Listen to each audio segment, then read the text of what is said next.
Fica de pé comigo, queridos. Vamos ler a palavra do Senhor nesta noite. Glória a Deus. Olha para o teu irmão e diga para ele assim: hoje é dia de celebrarmos em memória do grande sacrifício de Jesus. Abra sua Bíblia em 1 Coríntios, no texto que está baseado o tema 1 Coríntios, no capítulo 11, e o verso 23, é muito conhecido esse texto, mas é um texto muito emblemático para este momento tão especial da igreja, de cercarmos a mesa do Senhor. É um texto que a gente consegue até ler, decorado, muitos já leram, já ouviram, e todas as ceias se faz menção praticamente dele, porque ele torna-se indispensável para esta liturgia. E hoje o nosso tema é o que eu recebi do Senhor, Então, 1 Coríntios capítulo 11, e o verso 23, glória ao nome do Senhor. 11, 23, glória a Deus. Coloca aí para mim nessa versão, por favor. Glória a Deus. Aleluia. Aqui. Está aqui no telão. Vamos ler todos juntos?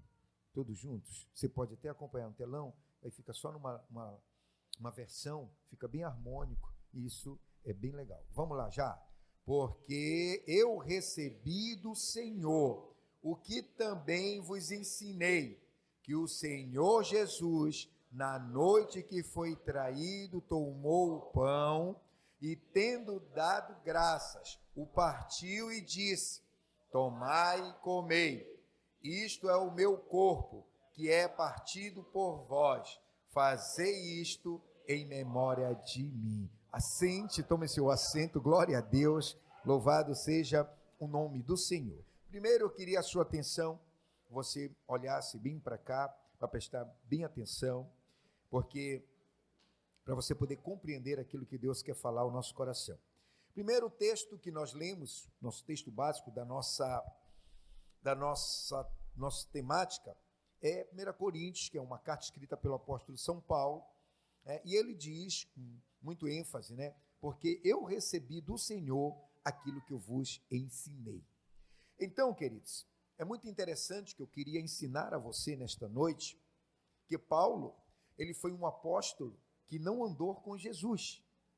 Ele não teve o privilégio, como tiveram os 12, de conviver ao lado de Jesus. Ele é um apóstolo que encontra depois com Jesus na estrada de Damasco, quando ainda no afã de perseguir a igreja. Então ele tem um encontro pessoal com Jesus na estrada de Damasco. Então Paulo, observe isso aqui, é muito interessante, porque os outros apóstolos todos tiveram um convívio com Jesus, aprenderam com Jesus, viram Jesus fazer todas as maravilhas, e Jesus foi os ensinando até o último dia em que Jesus esteve entre eles. Porém, o apóstolo Paulo não, ele não convive com Jesus, ele não teve esse privilégio. Mas, no entanto, o apóstolo Paulo tem um encontro pessoal, com Jesus. Você sabe que maravilha, coisa extraordinária, é que Paulo não teve um encontro pessoal, não passou 3 anos ao lado de Jesus aprendendo. No entanto, Deus reservou um ministério especial para Paulo. No entanto, Deus reservou para Paulo algo que nenhum dos 12 experimentaram durante o primeiro convívio com Jesus. Vocês são testemunhas, e a Escritura mesmo nos declara que os 12 que estavam com Jesus, eles foram aprendendo em virtude do tempo, foram aprendendo, e até no último momento, depois de Jesus ressuscitado, baixa um pouquinho aqui que está dando microfone, depois de ressuscitado, Jesus disse para Pedro: Pedro, quando tu te converteres, então vai e confirma teus irmãos. Ou seja, 3 anos e meio que os 12 andavam com Jesus e estavam no aprendizado. Paulo não teve esse privilégio. No entanto, como o ministério de Paulo é um ministério muito especial que Deus havia reservado para ele, aí deixa eu te perguntar nesta noite, quantos creem que Deus tem algo especial para a tua vida? Sabe de uma coisa, queridos? Deus sempre surpreende. A Bíblia diz que Paulo vai em busca de prender os cristãos, de prender aos irmãos que pregavam, que oravam, que estavam ali crendo, e ele vai, e nessa sua trajetória, então ele encontra-se com Jesus. a Bíblia diz que raia, né, uma forte luz diante do apóstolo Paulo. A Bíblia diz que ele cai por terra, e quando ele cai, então, ele tem e ouve a voz do Senhor, e Deus fala com ele naquele momento. Jesus fala com ele, ele até dialoga com Jesus, ele pergunta: quem és, Senhor? Aí Jesus diz para ele: eu sou a Jesus a quem tu persegues. E a Bíblia diz então que a partir daquele momento, Paulo converte o seu coração ao Senhor, e Deus então diz que ele terá um ministério muito especial. Por que eu estou lhe fazendo questão de falar isso a você? Porque quando nós lemos esse texto, nós temos a percepção de que Paulo diz assim: o que eu recebi do Senhor, isso vos ensinei. Ou seja, temos que ter muito cuidado, muita atenção. Por quê? Porque Paulo, ele recebe diretamente de Deus, ele não recebe de homens, ele não recebe, não tem um repasse, né, de uma testemunha que foi testemunha ocular, ele não recebe de um dos 12 que conviveram com Jesus durante 3 anos e meio, não. Você sabe o que Deus faz com Paulo? Aleluia! Começa a dar revelação direta para o apóstolo, começa a inspirar o apóstolo diretamente, dando a ele, né, revelações que não deu aos outros, mas dá ao apóstolo Paulo. Por isso, eu queria que você entendesse, que é por esse motivo que ele diz com propriedade, ele diz assim: porque eu recebi do Senhor. Ele não recebeu de homens, ele não recebeu de outros apóstolos, não, ele não ouviu narrativa, ele recebeu direto de Deus a palavra no seu coração, a palavra inspirada. Por isso, com propriedade, ele diz: ei, o que eu recebi do Senhor, eu estou ensinando a vocês. Eu não estou ensinando segundo o meu pensamento, eu não estou ensinando segundo a filosofia, eu não estou ensinando vocês segundo a ideologia ou segundo a religiosidade. Eu estou ensinando a vocês aquilo que eu recebi de Deus. Ele recebeu direto de Deus, então ele está explicando à igreja, ele está dizendo: o que eu recebi, isso vos estou ensinando a vocês. E vocês sabem que é o interessante, né, dessa questão do que eu recebi, vos ensinei, do que Paulo, então ele vai, nesse ensinamento que ele traz à igreja, a partir desse versículo 23, se você continuar lendo, você vai perceber que tem um ensinamento após o outro, principalmente com relação a esse momento aqui, que é o momento de cercarmos a mesa do Senhor, que é um momento muito sublime da igreja. É um momento que a igreja, com muita alegria, precisa se reunir e entender o sentido da mesa, o sentido em que temos que celebrar, da maneira como temos que celebrar. Então Paulo diz: ei, tudo que eu aprendi com Deus, tudo que Deus me ensinou, ele disse: isso eu estou ensinando para vocês. Por quê? Para que não haja erro, para que não haja equívoco, para que ninguém cerque a mesa do Senhor, né? Aí ele até diz, e nesse pedaço eu quero me deter, ele cita a palavra indignamente. Ele diz aqui vários critérios, vários ensinamentos que o Senhor deu a ele. Mas de todos esses que estão listados, eu queria simplesmente me deter com você. Eu queria me deter no texto em que ele diz que ele ensina que ninguém tome a ceia indignamente. E esse indignamente, o que quer dizer? O que Paulo quis dizer para a igreja, principalmente aqui a igreja de Corinto? Até porque estava vendo na igreja de Corinto, né, algo que não era segundo o entendimento de Paulo, de ter recebido de Deus com relação à ceia. Sabe o que acontecia em Corinto? Havia ceia. Aí a ceia do Senhor, todo mundo reunido. E aí, sempre tem dentro de uma comunidade, de uma igreja, aqueles que são mais economicamente mais privilegiados. E segundo a história, o que acontecia em Corinto? Na hora da ceia, faziam-se banquetes, ceiava-se mesmo, comia, não era um pedaço pequeno como nós fazemos aqui simbolicamente, era mesmo um banquete. E aí o que acontecia? Quem tinha mais dinheiro, contribuía com mais, esse se sentia privilegiado, queria comer mais, queria comer primeiro. Aí o irmãozinho lá, que contribuiu com menos, ele esperava que se sobrasse, depois que todo mundo se fartava, então ele comia. E esse não é o critério da mesa do Senhor, da ceia do Senhor. A ceia do Senhor, ela foi instituída pelo Senhor com outro objetivo. Então, Paulo teve essa percepção, ele teve, alguém comunica para Paulo e Paulo vai e corrige. Aí Paulo entra com esse texto dizendo: ei, parem lá, não é assim. O que eu recebi do Senhor, isso eu vou ensinar a vocês. E aí ele começa então a citar, uma relação de ensinamentos que a igreja precisa compreender. E dentro desse ensinamento, eu quero me prender aqui na palavra que ele diz que ninguém pode nem deve tomar a ceia do Senhor indignamente. E eu procurei entender, para poder ministrar o teu coração, o que é que Paulo quis dizer quando ele diz indignamente. Porque se nós formos pensar literalmente na palavra, nenhum de nós poderíamos estar aqui nesta noite. Ou tem alguém aqui que não peca? Ou tem alguém aqui que sente-se digno pelas suas obras, pelos seus feitos? Nenhum de nós aqui teríamos dignidade de nos assentar nesta noite na mesa do Senhor. Eu sou o primeiro pecador que me sinto agraciado pela graça de Deus. A minha justiça, a Bíblia diz que ela é como trapo de imundícia diante do Senhor. Se eu estou aqui hoje para cercar a mesa, se você está, não pelas nossas dignidades, mas é pela graça do Senhor. Então, Paulo diz assim, que não podemos tomar, se formos indignos. E eu procurei entender, disse, meu Deus, quem poderá sentar na tua mesa? Quando a gente olha as nossas fraquezas, as nossas falhas, às vezes a gente acerta num lugar e erra no outro. Às vezes a gente é competente num lugar, mas é incompetente no outro.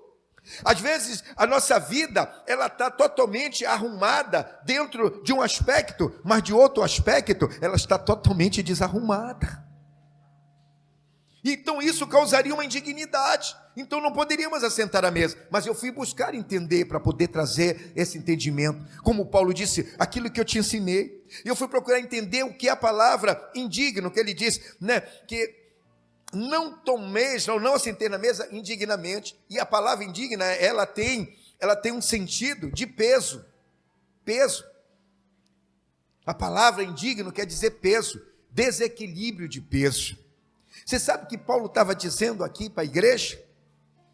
Que assim, a pessoa indigna é aquela pessoa que está desequilibrada para o momento da ceia. Há um desequilíbrio, porque a palavra indigno, ela vem de um adjetivo que significa peso, ou seja, a pessoa está desequilibrada com o momento da Santa Ceia. Ou seja, para sentarmos à mesa do Senhor, tem que haver um equilíbrio para o momento que se oferece de comer o pão e de tomar o cálice. Então Paulo está dizendo, se você sente-se desequilibrado, se não há um termo de equilíbrio na sua vida para o momento da ceia, ele diz, então não participe, não tome a ceia, porque se tomar, vai tomar para a própria condenação. E esse desequilíbrio, o que é esse desequilíbrio? O que nós precisamos entender, porque Paulo diz que com a questão da dignidade, esse desequilíbrio, ele pode surgir na minha vida, na tua vida, por alguns aspectos. Primeiro, Paulo até enumera aqui, esse desequilíbrio, ele pode vir por uma falta de perdão. Um cristão que não libera perdão, ele está totalmente desequilibrado.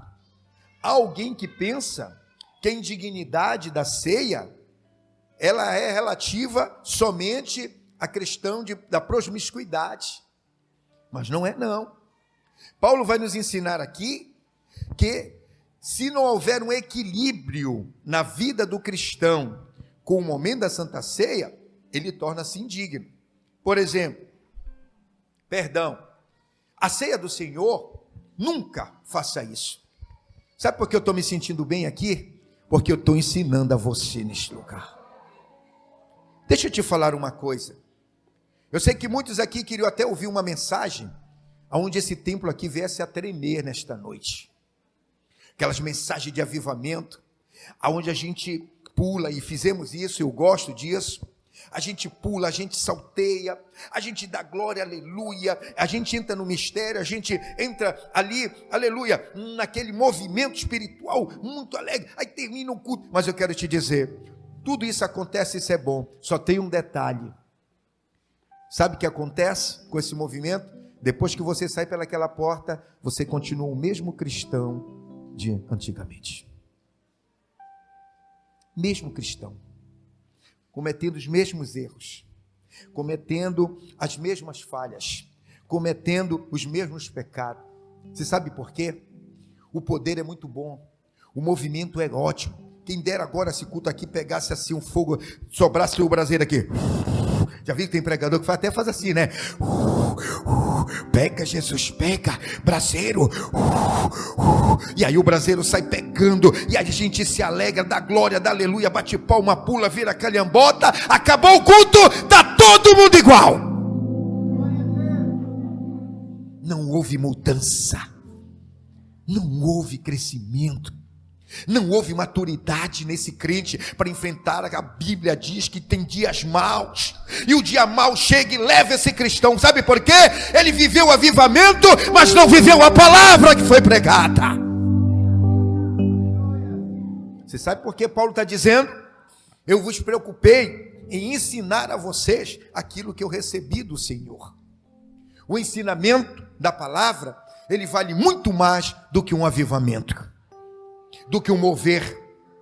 Pastor, o senhor não é pentecostal? Sou pentecostal, sou batizado há 34 anos com o Espírito Santo, e graças a Deus falo língua todos os dias de momento de oração. Creio na revelação, creio nos dons espirituais, creio em cura, inclusive recebi um testemunho de que Deus usou a minha vida para curar uma pessoa que estava doente. Tudo isso eu creio, mas tudo isso não é essencialidade de quem quer servir a Deus. A essencialidade para uma igreja firme, uma igreja constante, chama-se palavra de Deus. Por que Paulo está dizendo para mim e para você, aleluia, que a preocupação dele é ensinar? Ele está dizendo aqui, a minha preocupação não é em avivar, a minha preocupação não é que a igreja receba todos os dons, pule, se encha, não. Ele está dizendo, a minha preocupação é passar a vocês aquilo que eu recebi do Senhor. Trata-se de ensinamento. Quando todos nós cristãos, aleluia, atentarmos para esse detalhe, nós teremos uma igreja que glorifica muito mais ao nome do Senhor. Nós teremos menos problemas de relacionamento, inclusive entre irmãos que nunca entenderam, aleluia, qual é o teu posicionamento como filho de Deus. Não estou falando nem de servo, estou falando de filho de Deus. Estou falando de homens e mulheres que foram comprados e foram mesmo. Não fique triste por isso, porque isso aqui, aleluia, não é utopia, isso aqui é real. Eu e você fomos comprados pelo sangue do Cordeiro. Aleluia, aleluia. Satanás perdeu o direito que tinha sobre nossas vidas. Aleluia. Por quê, pastor? Porque Jesus, quando estendeu as mãos na cruz e derramou seu sangue, Ele comprou a minha vida e Ele comprou a tua vida. Se eu fosse você, eu dava glória nesta noite. Sabe por quê? Porque a minha vida e a tua vida é do Senhor. Você sabe que Jesus chamou para mim e para você de ovelhas. Ele disse, são minhas ovelhas. Sabe que Jesus disse que nós somos? Nós somos o seu povo, nós somos sua nação. Sabe que Ele disse para mim e para você? Aleluia, que nós somos amigos dEle. Ele disse, no momento que Ele disse, já não vos chamo mais servo, mas vos chamarei amigos. Porém, nós temos que entender, aleluia, que os ensinamentos dele precisam estar em evidência diariamente na vida da igreja.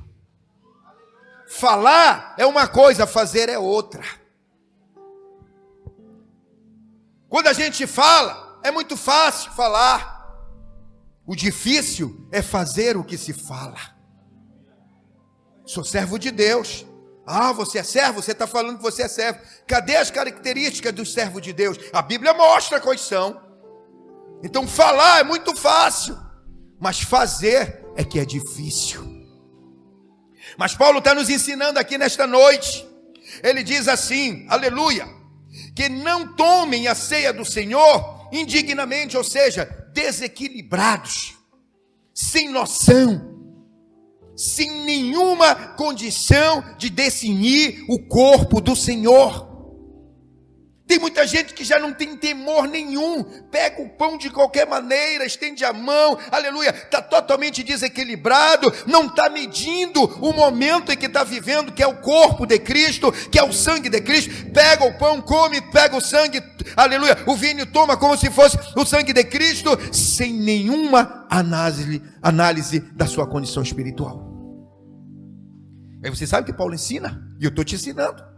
Ele diz, tem muitos que estão doentes. Aí ele vai mais profundo. Ele diz, tem muitos até que já morreram espiritualmente, por não saberem discernir o corpo de Jesus, por tomar a ceia de qualquer maneira. Queridos, a ceia do Senhor não foi instituída para condenar ninguém à morte. A ceia do Senhor Ele instituiu para celebrarmos com alegria, para trazer na memória de cada filho, aleluia, o valor do sacrifício que Ele fez. Ceia não é para cortar comunhão com ninguém. A ceia não é para te afastar, meter medo e dizer, eu não vou tomar a ceia hoje, porque eu estou desequilibrado, porque eu estou sem condição espiritual. Não, a mensagem não é nesse sentido. A mensagem é te trazer um ensinamento, glória a Deus, do que é receber do Senhor e viver aquilo que recebe. Pense comigo nesta noite. Pense comigo nesta noite. Paulo está dizendo, aleluia, não pegue, aleluia, se você perceber que tem um desequilíbrio. Aí o que é que eu faço, pastor? Eu não vou tomar ceia? O que é que eu faço, pastor? Eu vou me embora, sair daqui e todo mundo então me olhando e dizendo, não tomou a ceia, porque automaticamente tem alguma falha, automaticamente essa pessoa está em pecado. Essa é a primeira acusação que vem dos olhares. Não. A intenção não é essa de Paulo. A intenção das escrituras não é, aleluia, te colocar numa situação de vexatória. A palavra de Deus não deixa ninguém em situação de vexame. Ninguém. Se um dia você se sentir nessa situação, aprenda isso. Não foi Deus que te trouxe vexame nenhum. Foi a carne. Foi o inimigo. Mas Deus, Ele não bota ninguém em situação vexatosa. Se eu fosse você, eu adorava Ele. Aleluia. Ele não deixa ninguém na situação de vexame. O que é que Ele pede? Ele pede unicamente, sabe o que Ele diz? O que eu recebi do Senhor, isso vos ensinei. Ensinamento é aprendizado. O que é que Ele quer? Que eu e que você aprendamos como nos comportar, principalmente mediante a ceia. É comportamento, é aprendizado.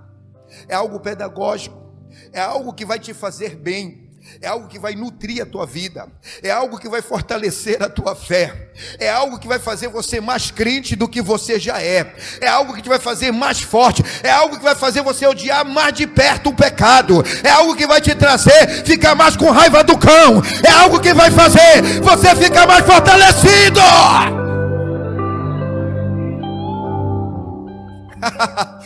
Isso é pedagógico. Sabe qual é o desejo de Deus nessa igreja? Em toda a igreja, nos 4 cantos do mundo, onde tem, aleluia, alguém que confessa a fé de Jesus, é que nos cultos, nas reuniões, aleluia, dentro dos ensinamentos da palavra, observado, a presença de Deus, ela possa fluir na nossa vida. A vontade dele é falar a cada culto ao nosso coração, me tornar melhor, aleluia, Ele olhar para mim, para você, olhar para esse coral, olhar para essa banda, olhar para esses homens, crianças, jovens, adolescentes, público em geral, e dizer, nesse culto, aleluia, eu quero torná-los mais fortes na minha pessoa. A vontade de Deus é essa, tornar a igreja mais resistente. Por quê? Porque Ele disse, e Ele sabe, o próprio Jesus disse, os dias são maus. Os dias são tenebrosos. E se o crente não tiver revestido, não tiver com ensinamento da palavra, você sabe o que acontece? ele é levado, aleluia, pela circunstância da adversidade. Você pensa que o canela de fogo vai livrar? Não vai. Você pensa que o reteté, você pensa que a revelação, você pensa que aquele corrupio assim, aleluia, vai livrar? Não vai. Você sabe que livra o crente da adversidade, faz ele passar, aleluia, sobre as ondas, faz o vento cessar. Você sabe o que é que faz? Aleluia, o diabo bater em retirada, chama-se palavra de Deus. A palavra de Deus é que faz. Os movimentos são bons, são lindos, são maravilhosos, mas se o crente não tem a palavra no coração, na sua vida, a adversidade vem, bate na porta dele e o derrota. Olhe para cá, para este lugar. Vejam quantos eram para estar aqui e não estão. Sabe por quê? Muitos vencidos pela adversidade, muitos vencidos pela tristeza. E quem entristece não é pastor de igreja, não. Pastor até leva a culpa de entristecer alguém, mas pastor de igreja não entristece ninguém. Você sabe o que é isso? A adversidade que vem, e esse crente não se nutriu, não recebeu o ensinamento. Sexta-feira eu falei aqui, pouca gente na igreja, mas os que tiveram aqui levaram uma palavra de nutrição espiritual. Você sabe o que diz, só para encerrar aqui, até fechar a Bíblia, João capítulo 7, para encerrar. João no capítulo 7, Jesus entra no templo e começa a fazer um discurso, pregando. E aí há então um confronto entre dois grupos de judeus. Eles dizem assim, preste atenção comigo, para você ver a importância da palavra e o cuidado que nós temos que ter. Aí um diz para o outro assim, ei, ele está aí pregando, está no meio de vocês, não é ele que vocês querem prender? E agora ele prega abertamente, porventura vocês estão crendo na pregação dele? João capítulo 7, Jesus estava pregando em meio ao templo, e vocês sabem de uma coisa? A pregação que Jesus fazia, ninguém acreditava, não criam mais. Entrava por aqui e saía por aqui, Jesus pregando, e a Bíblia diz que ele pregava como quem tem autoridade. Nunca ninguém tinha ouvido mensagens como Jesus pregou. Sabe por que eu estou te falando isso? Porque o que era óbvio, o que era lógico, eles endureceram o coração, não compreenderam a palavra. Jesus passou no meio deles e eles não tiveram a percepção do que era Jesus. Se a igreja não tiver cuidado, entraremos pelo mesmo caminho. Jesus está falando, para lá pregada, há uma dureza de coração, o entendimento lógico vai sendo deixado de lado. Jesus está passando, ninguém percebe, aleluia, e o coração vai endurecendo. Ele aqui, capítulo 7, havia uma profecia escrita acerca de Jesus. Você sabe o que a Bíblia dizia? Que Jesus nasceria na cidade de Belém de Davi. Todo mundo, os escribas, todos conheciam a escritura, liam, estudavam. Quando Jesus nasceu, eles não aceitaram Jesus, porque Jesus tinha vindo de uma cidade pequena. O quê? O Messias da Galileia? Da Galileia não levanta-se profeta nenhum. Da Galileia é uma região pobre. Não pode. O nosso Messias vai nascer aqui na cidade de Jerusalém. Vai nascer nos grandes centros. Você sabe o que Deus fez? Fez Jesus nascer numa pequena cidade. Cuidado. Tenha discernimento. Tenha conhecimento da palavra. Venha estudar a palavra, venha ouvir a mensagem da palavra, porque aquele povo deixou de lado uma coisa que era óbvio, que era muito claro, o cumprimento da palavra. Endureceram, tentaram botar os seus próprios entendimentos nas interpretações, e aí o que é que aconteceu? Passaram desapercebido da presença do Messias no meio deles. Mas nós como igreja, não podemos abrir mão da essencialidade da palavra, de podermos observa. A Bíblia diz, não podemos ceiar indignamente, ou seja, desequilibrado. Ah, pastor, você é de qualquer maneira. Não sei de qualquer maneira. Você tem que cear com o coração lavado no sangue de Jesus. Você tem que cear crendo, aleluia, na morte do Senhor. Ceie com gratidão, ceie com, aleluia, alegria para a glória do nome do Senhor.